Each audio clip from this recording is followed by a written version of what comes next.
What's up, y'all? My name's Bill, and this is how I do it. Today, I'm coming back at you with a little something different. I'm going to talk about my experience in the manufacturing field. I've been in manufacturing for over 20 years. I built everything from amps, guitar amps, military defense units, auto industry, built cars, and I also have done aerospace for a good while.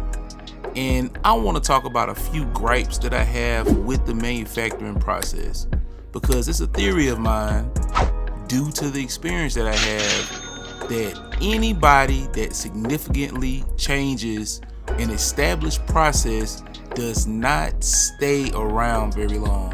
And I mean, they don't stay in the same area, they get a promotion, or they just flat out leave the company. And the first thing I'm going to do, I'm going to talk about it from the manager role in the process changes. Okay, when something happens, something occurs, somebody, usually a manager or higher up, comes in and tries to resolve the issue. And a lot of times what they do is they change the process. And I understand you have to do something to prevent whatever happened from happening again, especially if it's something negative.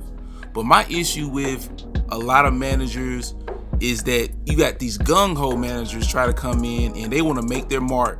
They want to shorten the process, save time, which in itself doesn't sound like a bad thing. But if you don't change anything about the process, meaning that you don't change tooling, if you don't change the parts or the testing equipment, anything that could actually shorten the time spent on the unit, how can you shorten the process that has been established for 30, 40 years?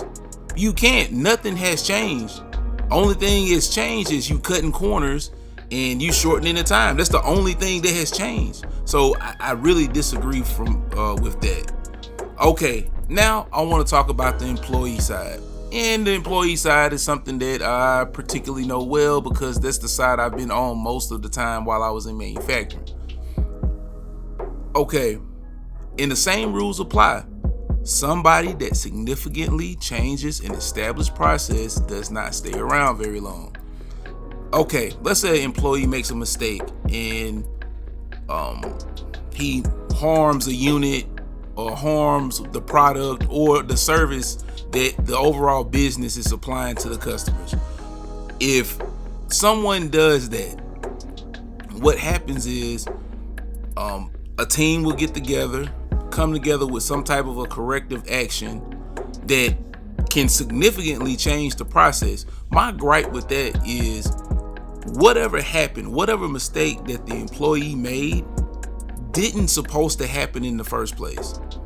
And it's in my experience that when employees that do things like that hurt or harm the whatever product or service that the company's providing, those people, they don't stay that long in the area. And they're the cause of, in this case, they're the cause of the process change. So when they inevitably leaves, the only people that's left is the people that's been there for 20, 30 years. Now they have this changed process and that person's gone. I've seen it time and time again. And it's like, okay, now we're going to change. We've changed this process, and now it's a lot of other mistakes occurring because you just changed an established process that's been going on for 20 years. And now all kinds of mistakes are being made because they've just been created, so, and that was from a manager's standpoint, well, a manager's role and an employee's role in manufacturing process changes. Now, I have one other gripe, and it's regarding managers. I know it sounds like I'm beating up on managers. I understand they're necessary. Might be a necessary evil. I don't know, but how can you have a manager managing something that they don't know how to do? Just like if I worked at a pizza company, a pizza restaurant, How in the world can I be a manager of a pizza restaurant and I don't know how to make a pizza? I can't get back there in that kitchen and make a supreme with extra olives. I can't do it. That doesn't make any sense to me. The same thing goes on in manufacturing. You have managers out of school, they may have interned for a little while, and boom, they're the manager over an area and they have no idea what their employees are doing.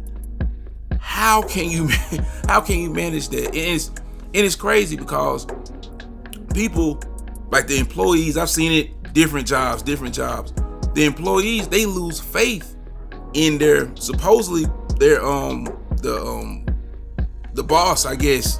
They lose faith in the boss, and they'll go around the boss because they understand that the boss doesn't have any answers for them. So they're gonna go directly to the person that can get them answers. It's a real unique experience, man, seeing how the manufacturing process has changed over the years, and in some ways good, some ways bad. Especially when everything has went to a digital mark, like putting in work and figuring out, like we gotta document it, a paper trail of what's going on with this unit. And I think it's a lot easier when all of that is in a digital format.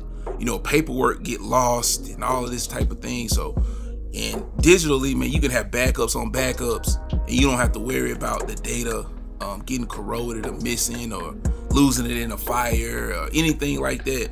So it's good and bad, the more modern things get, but the whole entire people shouldn't be so quick to change a process that's been established for 30 years, especially if you haven't did anything that warrants that change. You haven't changed the tooling, like I said all this earlier. You haven't changed anything about the process except that you want to save time.